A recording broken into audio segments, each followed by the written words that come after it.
On today's show, the Rockets were gifted a chance in overtime by the basketball gods on a no call at the end of regulation, and they still found a way to lose to the 76ers. We're going to break it all down for you right here at Locked On Rockets. This is Mission Control, Houston. Ignition sequence start.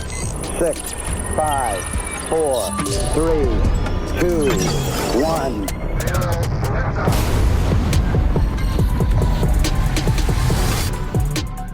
What is up, and welcome to another edition of Locked On Rockets, your daily podcast home for everything Houston Rockets basketball, part of the Locked On Podcast Network, your team every day. Now, the #1 sports podcast network. As always, I'm your host, Jackson Gatlin, native Houstonian and credentialed media member. Be sure to follow along wherever you listen to your podcasts or on YouTube. Just search Locked On Rockets. On today's show, we were talking about the 128-122 loss to the Philadelphia 76ers in overtime. In overtime that should have never happened. The Rockets gifted a chance by the sports gods, and they still managed to fumble in the extra overtime period. Poor execution late in regulation as well as in overtime. Missed free throws. Kevin Durant's turnovers. Jabari Smith Jr.'s shot disappearing again. Alperen Sengun with just a really rough game. We're going to get into all of it on today's show. And of course, want to thank you so much for making Locked On Rockets part of your day every single day, whether it's on your way to work, on your lunch break, in the gym. Thank you so much for being an everydayer.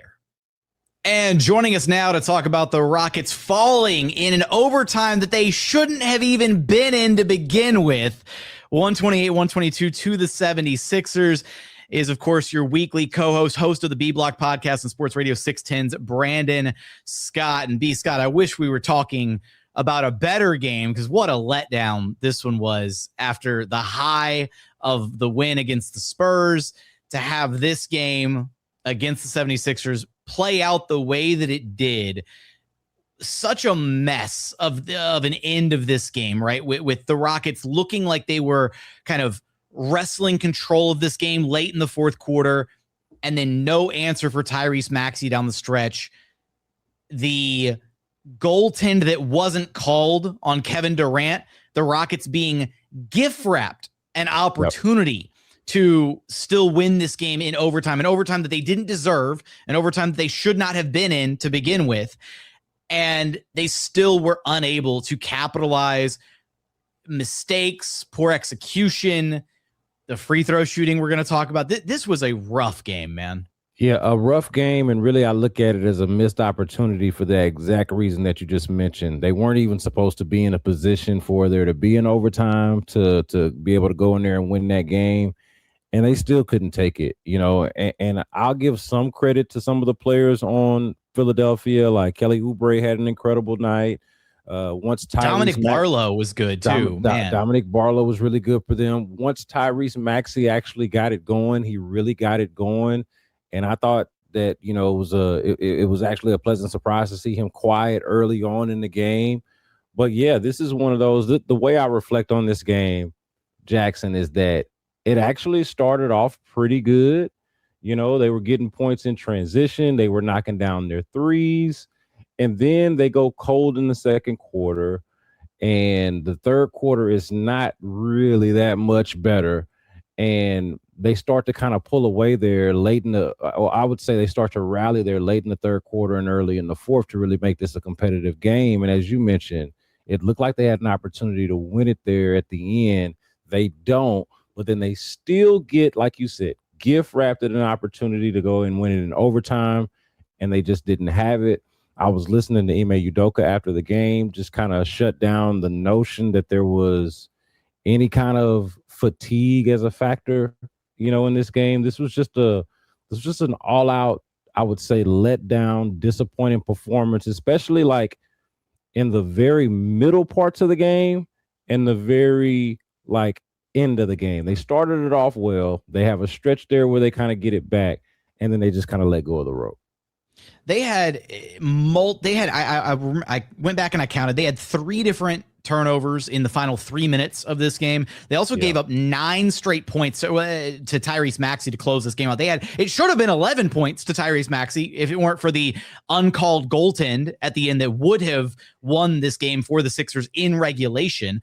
And just the inability for this Rockets team to effectively execute down the stretch offensively, right? There were so many possessions, like the one where Kevin Durant was trying to get the ball to Alperen Sengun, results in a turnover, right? And the Sixers go out the other way and they score the ball.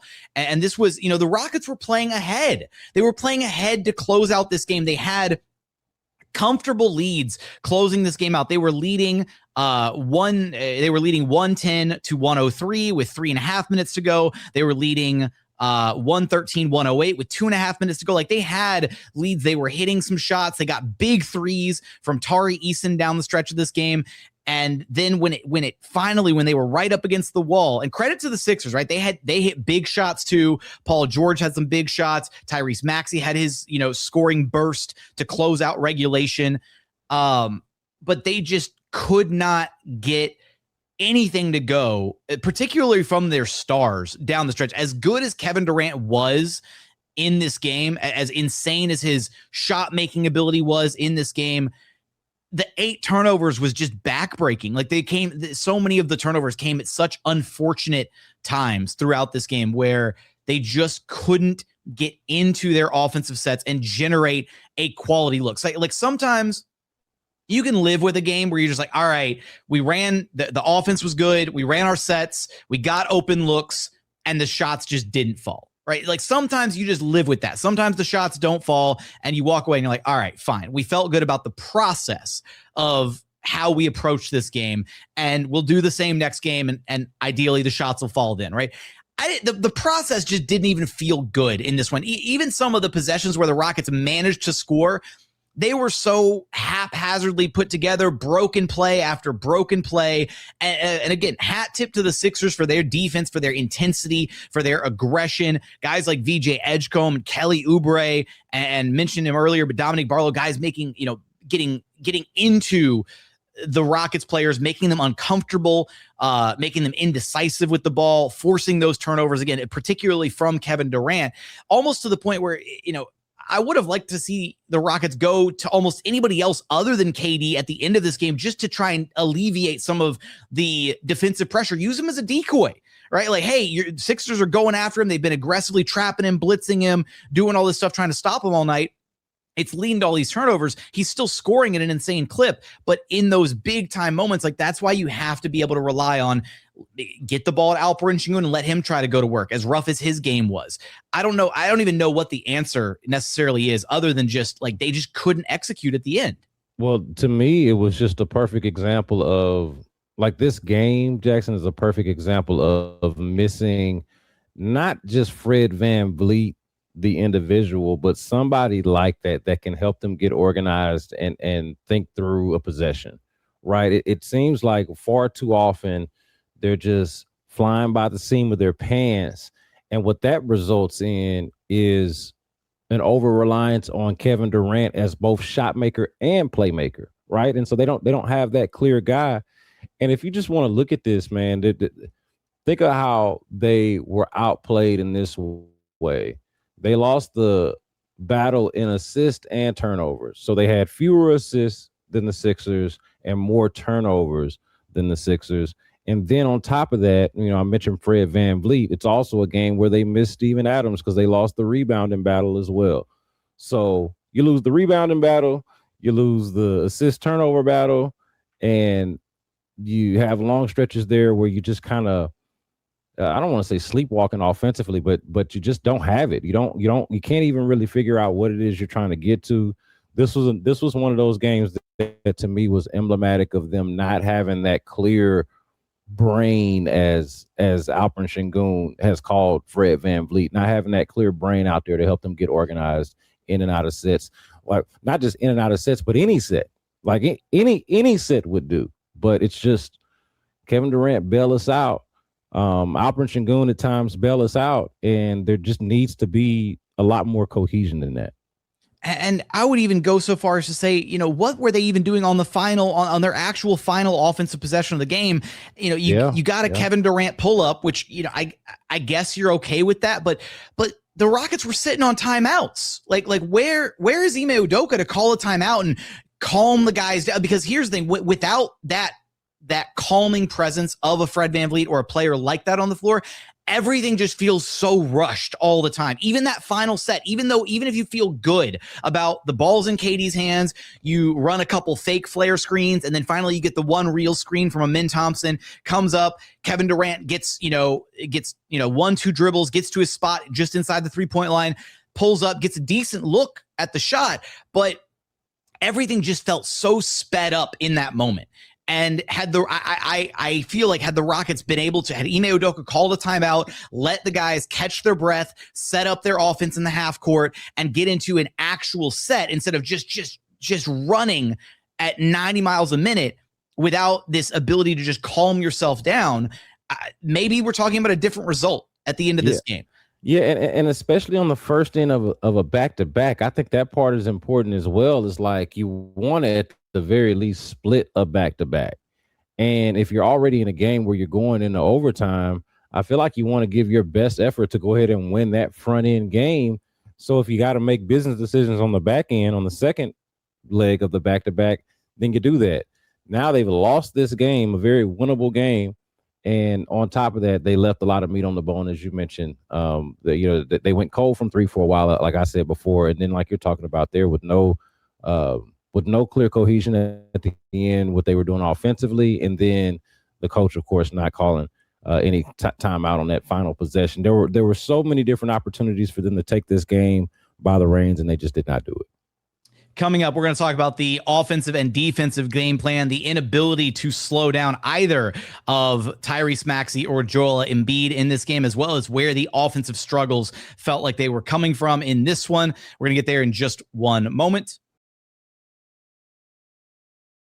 First, today's episode is brought to you by TurboTax. Tax season doesn't have to take over your life. This year, TurboTax is making it easier than ever to just hand things off and move on with your day. With TurboTax full service, you can have your taxes done for you by a trusted local expert, start to finish, without the stress or guesswork. Instead of spending hours trying to figure out forms, you can meet with a local TurboTax expert in person or connect online. They handle everything from W-2s to self-employed forms and work to get you every single deduction possible. For a limited time, you can have your taxes done by a local TurboTax expert for just $150 all in. If a TurboTax expert didn't file for you last year, just file by February 28th. Take taxes off your plate and get back to your life. Visit TurboTax.com/local to book your appointment today.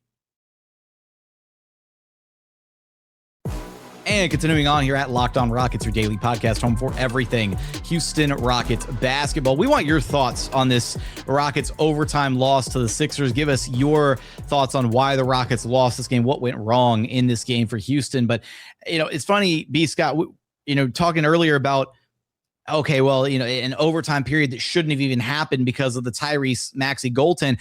I'll actually raise that to say, the Rockets should have never even been in a position for that goaltend to have mattered in the first place with the free throw shooting. Yeah. This regression and their inability to hit free throws, you hear all the time guys talk about, free throw shooting is contagious, right? If you got to, once one or two guys start missing the free throws, then it's like a bug and it bites the whole team. And the Rockets went to the line 24 times. They only hit 12 of them. In a game that went to overtime, they missed 12 free throws. Like that flat out absolutely cannot happen. The Sixers, one of the best free throw shooting teams in the entire association, went 19 of 22 at the line. You gave up a ton of free throws to Joel Embiid. They were better in the second half, but they gave up 9 free throws to Embiid in the first half. So they tightened things up in the second half for sure. But you look at Alperen Sengun at the free throw line, 2 of 7 there. Kevin Durant missed one, which, whatever. Amen Thompson, 3 of 5. Clint Capela, 0 of 2. Reed Sheppard missed his only one. Tari missed his only one, leaving so many opportunities there to score at the charity stripe, a place where you could have wound up, at least closing the gap a little bit, because the Sixers and Embiid, with being a foul merchant and all that stuff, they're going to live at the free throw line. They're going to hit their free throws at a high clip. But to shoot 50% at the free throw line is just flat out unacceptable. And weirdly enough, you mentioned the 3-point shooting going kind of cold a little bit. There, as a team, the Rockets actually shot everybody except for one player shot over 40% from three in this game. Yeah. Everybody but one guy. The one guy was the guy who we thought maybe had just broken out of a really bad slump over these past couple games. But Jabari Smith Jr., his shot just goes completely MIA. Once again, 1 of 10 from the 3-point line. Now, I'll give Jabari credit. There were some plays where he was cutting, moving off the basketball, and getting some good, clean looks at the rim, playing off of the gravity of KD or Sengun, because Embiid was the one cross-matched on him, and he would move without the ball, and Embiid was just not guarding anybody out there, frankly. But outside the arc, like late in the game, he had that one step back 3 with Embiid directly in his face. And I knew the moment he took that shot, it wasn't going in. You knew a Jabari Smith step back 3 was an ill-advised shot? Dare I say, ball. Dare I say that you've watched some Rockets basketball in your day. You might get good at this one day, Jackson. You might have a future in this business, man. No, you're right, man. I think, and this is a far overly simplistic way of looking at it, but the numbers are the numbers. 12 missed free throws, as you mentioned. 1 of 10 from 3 for Jabari Smith, as you mentioned. If he just makes 3 threes, like 2 more threes, and they make a couple of more free throws, that makes the difference in this game, right? Like we're talking about. It's a comfortable win at that point. Like it's a comfortable, like almost double-digit win instead of whatever it is that we're talking about now. Yeah, and to the free throw discrepancy, to that point, that was like an early trend in the game. Like when you get to the middle of the game and it's the Sixers that are kind of ahead, it's because of that free throw discrepancy. The Joel Embiid free throws that you mentioned, Royal Ivy was asked about it or talked about it with Vanessa Richardson at halftime about the foul hunting and them just not doing a good enough job of not fouling, knowing that they're hunting those fouls. It's poor game plan discipline. Poor game plan discipline on the defensive side, and then on the offensive side, like we're talking about, they're not cashing in on their own opportunities. So it was twofold with the free throws, fouling way too much, giving up way too many free opportunities for the Sixers. And then when they got their own, they shot the Rockets actually shot 2 more free throws for all of that fouling I'm talking about. The Rockets actually shot 2 more free throws than the Sixers, but they made 7 fewer. Shot 2 more, but made 7 fewer. And so there's an enormous difference right there when we're talking about just a 6-point game. And then again, Jabari just going flat out cold from 3, 1 of 10. Again, 3 of 10 would have been acceptable. If you shoot your free throws better. So yeah, man, a lot, like I mentioned earlier, a lot of meat on the bone for both from the charity stripe on your end and what you gave up. And weirdly enough, and a credit to, Ryan Hollins on the broadcast as well for calling this out at the early part of the second half, talking about the fact that Embiid, he's not moving well. He's not the same Embiid that he used to be. Like he has zero ability to move laterally. Like he is such a turnstile out there that and Hollins was calling for it on the broadcast. Shout out to Ryan. He knows ball as well. He was saying, put him in every single action. And to the Rockets' credit, They kind of started to do that in the second half, and that's where they kind of started churning a little bit, getting some good offensive looks. But then they would go away from it, and I'm like, what is this? Like, why you have a guy who can literally not keep up with you on the perimeter, whoever he is guarding, right? You run screen after screen after screen until you get whoever's man Embiid is guarding, setting the screen for KD or Reed Sheppard or whoever, and then suddenly you have an immediate advantage because he does not, one, he either doesn't want to come all the way out to the perimeter to guard out there, or then 2, if he does waltz his way out to the perimeter ever so slowly as he's moving, then you get to blow right by him, and then you've got an easy, advantageous possession. And they did that kind of sporadically throughout the second half, but that's where I feel like there's a key difference between like the elite teams in the NBA and where the Rockets are kind of like stuck in this, like, are they elite or are they like a wannabe elite team? Like what's the distinction between like the Thunder and the Nuggets and the Spurs, who are clearly in what feel like an echelon slightly above the Rockets? And it's mainly that these elite teams, they identify a weakness and they hammer that weakness home until there is no more juice left in that, like, I don't know what analogy I'm using here. Point is, like, they didn't exploit that weakness every second that Embiid was on the floor. We talk all the time about Reed Sheppard being a defensive liability, right? And how teams target him and go after him relentlessly when he's on the floor. The Rockets had a gimme defensive weakness for the Sixers and failed to take advantage of it every possession that he was out there. Yeah, I think something that you're looking for is something like not enough juice for the squeeze. There you go. Like, thank you. Or something to that effect. My analogy game needs work. Clearly, I might know ball, but I don't know analogies or something like that. But I knew where you were going, and I knew what you were going for. And look, you talked about this. It did seem like they made that adjustment in the second half of attacking Embiid. And I mentioned Royal Ivey earlier in his halftime interview with Vanessa Richardson. This was another thing that he talked about as far as like Joel Embiid. Matter of fact, he said it specifically. He does not want a guard go at him and make him play defense. He literally said that, kind of to your point, and you could see them try to do that a little bit more, but this is an underrated stat in the game. We talked about the Rockets actually shooting two more free throws, but making 7 fewer. This Joel Embiid thing. Joel Embiid had 1 personal foul in this game. One personal foul. And for somebody who's moving like that, okay, moving like he got bricks in his pants, all right, and clearly does not want to play defense. And then you've got guys that can force him to play defense. At least Alperen Sengun, right? Like one of your better offensive players is somebody that he presumably has to guard. And so how is it? And then of course, your best player, your best offensive weapon is a tall person. You know, like you've got. Well, it was also. I'll say it was a little weird because the Rockets, both teams were weirdly cross matched, right? Because there were a lot of possessions that the Sixers, and this is the kind of stuff that Nick Nurse likes to do, right? He mixes it up defensively. There were a lot of possessions where the Sixers were willingly switching and letting guys like Oubre or Barlow or whoever edgecomb some possessions, guarding Sengun, and where I thought there was a clear like break in the Rockets' offensive game plan is Alperen Sengun is a guy that can absolutely punish those smaller guys, but he was catching the ball 30 feet away from the rim. And so when you're catching the ball 30 feet out and you've got guards and smaller players hounding you, you're going to be prone to turning the ball over a little bit or not really getting into the position to use your power, your size against that smaller player.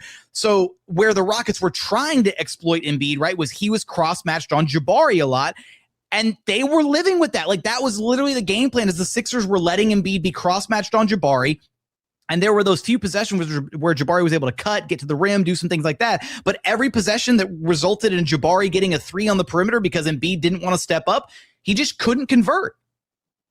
Yeah. And that's been a story, at least of the last several weeks, right? Save for the last couple of games where it looked like Jabari was turning the corner, like we mentioned earlier. You're going to need to, and this is another thing that even Ryan Hollins mentioned, when they double or when they switch, you've got to be able to make them pay. You've got to be able to punish defenses for not honoring whoever it is that they decide to not honor on a given night. And often it is Jabari in instances like that. Sometimes, of course, we see it with Amen Thompson, where they're kind of baiting him into shooting more shots than he should. But the point being here is that the others have to make defenses pay. And when they don't, we get results like this. And of course, when you don't hit your free throws, you get out rebounded. You've got no cohesion on offense. It's no wonder that it looks like this. Coming up, we will share final thoughts in this game, as well as at least some positives for the bench, because the Rockets bench brought it in this game. They were the ones that kind of turned the tide and got the lead back in this one. So we'll give some credit there to the Houston reserves, as well as final thoughts on this one coming up here in just one moment. First, today's episode is brought to you by Quo. New year, new systems. This is the time when a lot of us look at the messier parts of how we run our business and think there has to be a better way. And there is. Streamlining your communications is one of the quickest upgrades you can make. That's why today's episode is brought to you by Quo, spelled Q-U-O, the smarter way to run your business communications. Because when your team is reachable, organized, and communicating in one place, you're not just working cleaner, you're creating more opportunities to connect with customers. Quo makes everything easier. Your whole team can call and text from one shared business number, so nothing gets missed. Everyone sees the full conversation thread, which makes replies faster and more personal. It's no surprise Quo is the #1 rated business phone system on G2, trusted by more than 90,000 businesses, from solo operators to growing teams. Make this the year where no opportunity and no customer slips away. Try Quo for free, plus get 20% off your first 6 months when you go to quo.com/lockedonnba. That's QUO.com/lockedonnba. QUO Quo. No missed calls, no missed customers. And final segment here at Locked On Rockets, your daily podcast home for everything Houston Rockets basketball. Now, as rough as this game was, B. Scott, I do want to give some credit to the reserve unit for the Rockets, because I don't know how many different times it's happened this season, but it feels like there are a lot of games where the starters don't have the right juice, the right energy, if you will, that kind of like go get 'em mentality that this team had last season, and the bench is able to come in with some life, some energy, and inject that into the game. And it really felt like that's where you mentioned this run that the Rockets kind of went on back in segment 1, but they had what it wound up being a 21-6 run that spanned the end of the third quarter to the beginning of the fourth, that allowed them to regain control of this game, to jump back out in front. And in that span, right, there were some really big Reed Sheppard 3-pointers. There were some really great hustle plays from Tari, Eason, from the Rockets reserves. Clint Capela had a monster block that turned into a Jabari dunk on the other end. Like, there were some great key moments sparked by the Rockets reserves. And I think one kind of overarching kind of theme with this team that I feel like dates back probably a few weeks now is I don't know if this, again, you said that Ime completely dash any idea of the team being tired or whatever, but sometimes it just doesn't feel like the starters have the right juice. And then when you look at, they showed the graphic during the game that Kevin Durant and Amen Thompson are numbers 2 and 3 in the NBA in minutes played per night, right? And you think about their importance to this team and the team's overall identity and how hard he wants them playing on defense, every possession, that kind of thing. Sometimes it just doesn't feel like they have enough gas in the tank to play the way that he wants them to play, at least from my perspective. And then you get the reserves who come in, who have fresh legs, fresh bodies, and they're able to actually play hard. And I think that's a difference maker at times. And then you see the shot making of a Reed Sheppard. And when he comes in and gets hot, had 9 points there in the fourth quarter. Another one of those games where Reed checks in and has a stretch late in the game where he kind of turns the tide in the favor of the Rockets. Yeah, it is the case. I think the way that Reed and Tari played in this game is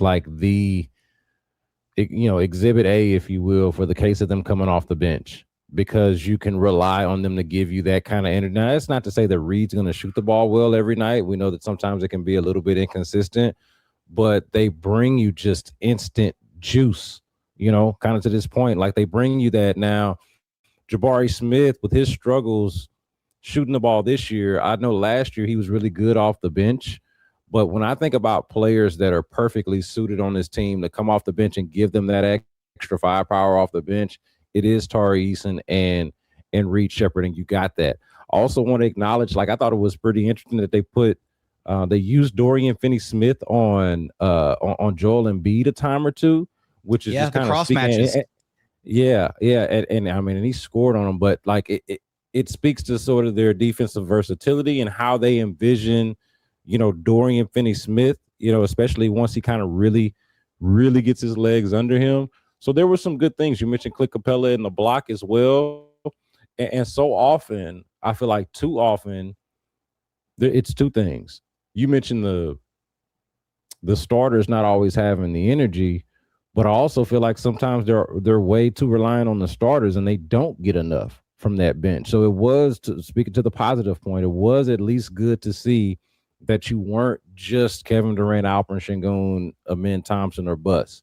You know, you did have these other guys come in there.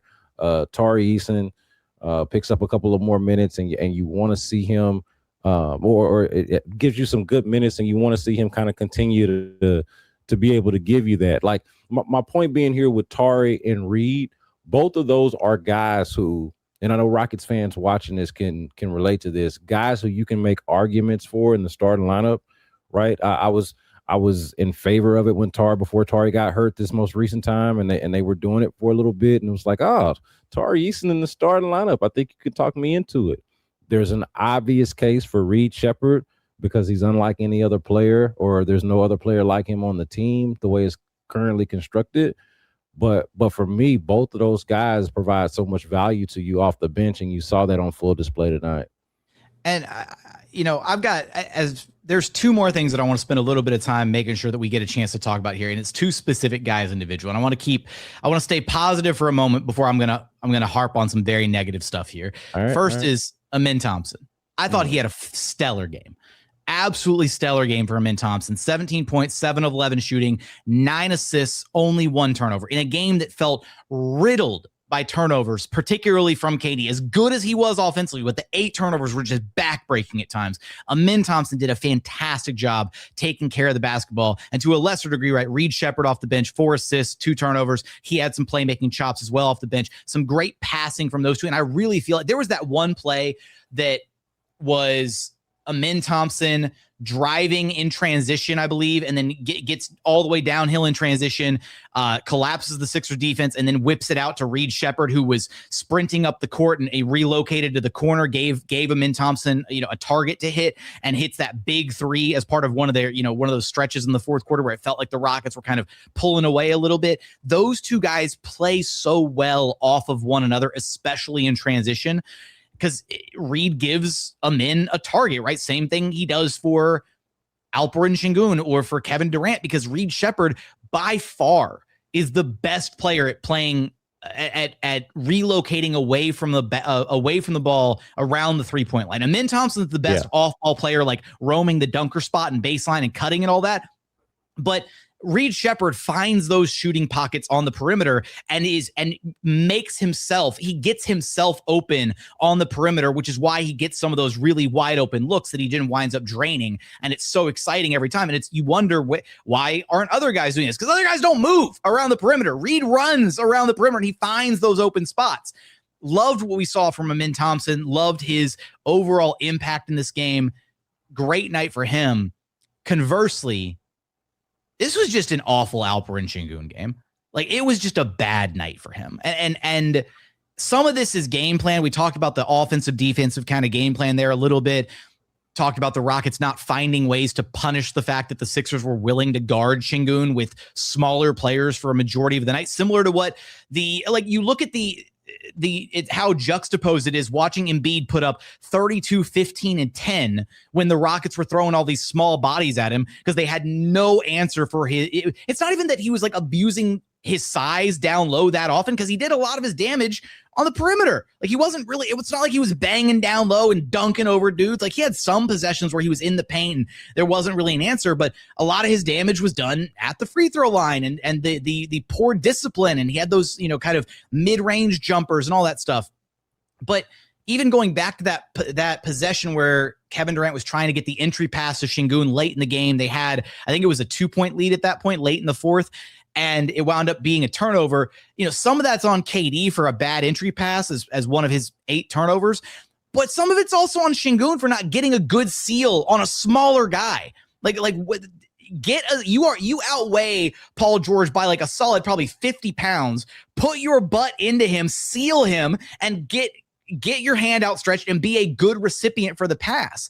And with Alperen Sengun and with the fact that we know that he's capable of playing at an all-NBA caliber level, he needs to flat out be better. The 5 missed free throws, all the smoke shots inside. Like there was that other play where he was down below, like he got a really good pass. I don't know who it was from, under the basket, right? And it should have been like a wide open dunk or at least a layup under the rim. And he winds up pump faking once and then pump faking a second time, to the point where he then had Embiid and a couple other defenders draped all over him, and it wound up not being converted. And it's those opportunities. It's just, it was a rough game for Alperen Sengun, tied for a team worst minus 18 in his minutes. Yeah, that was what I was going to hit on. Minus 18 in his minutes. And then the 5, I mean, you could have stopped at the 5 missed free throws alone. I mean, that as much of a culprit as Jabari Smith Jr. was for bringing the property values down from the 3-point line, that's the same thing that Alperen Sengun did at the free throw line. And you just cannot abide by that. You cannot have it from your very best player. So since we are on the negative for a second, I would just point out that what we just mentioned with Alperen Sengun, and then with Kevin Durant, it's funny. I was going to text you about this in one of the previous games when Kevin Durant's passing had looked a lot better. I was like, are we seeing better passing Kevin Durant as of late? Because I thought in more recent games, the passes have been more crisp and they've been less careless, and it's just been better. I mean, that's one of the few criticisms that we can even have of Kevin Durant's game, is that the passing is not always great. And then it went right back to that tonight. So those were the negatives for me, were the missed opportunities with Alperen Sengun, like you mentioned, some of those bunnies that he didn't make, the obvious free throws that he didn't make, and then with Kevin Durant, the passing as well. Those are things that you expect to be much better from your all NBA caliber. In the case of Kevin Durant, obviously Hall of Fame type of players. So yeah, so those guys were not good enough in that way, and more specifically Alperen Sengun with all the missed opportunities.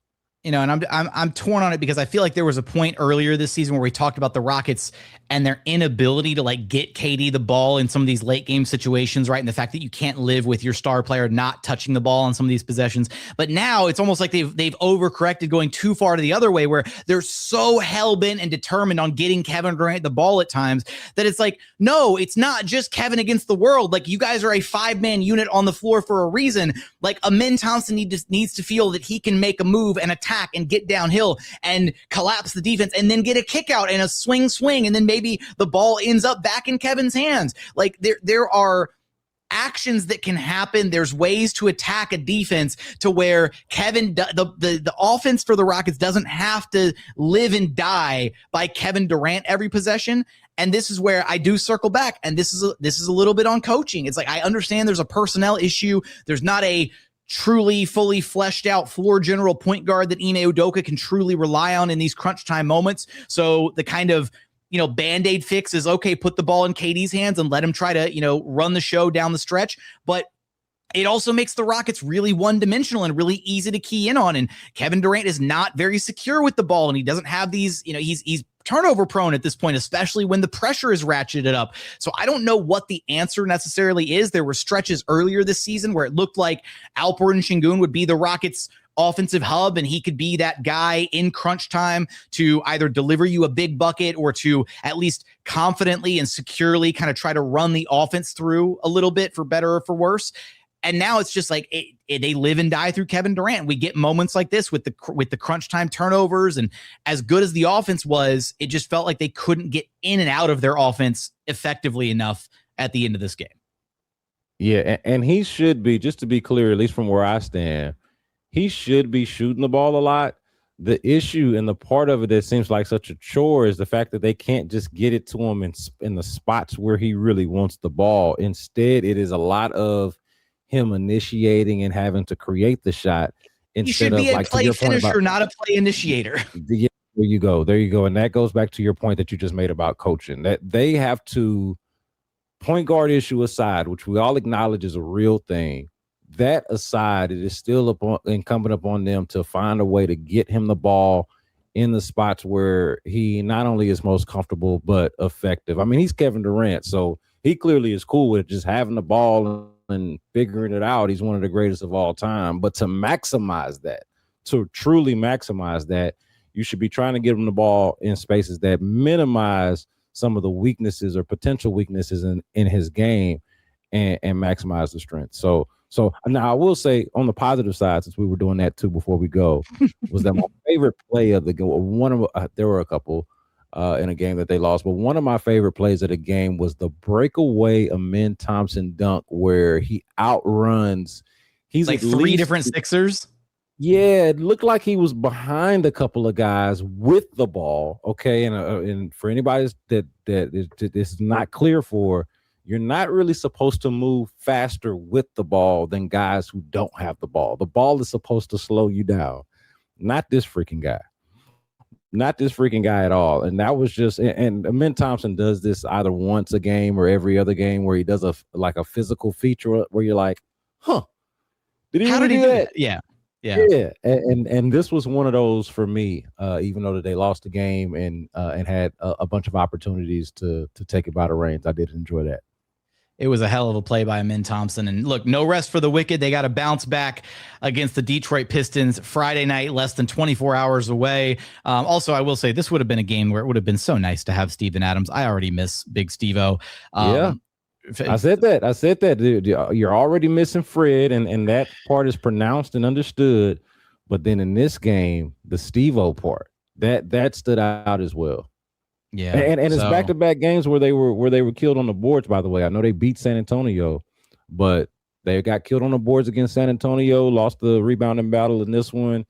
And Steve-O, I've mentioned this before as well. Like, aside from the rebounding, which is the big thing, just to be clear, it's also his screen setting. You know, you don't have anybody that's quite like that, and that's not a diss or a knock on anybody else as much as it is a credit to how elite of a screen setter Steve-O is singularly. But would have been nice to have had him out there, man.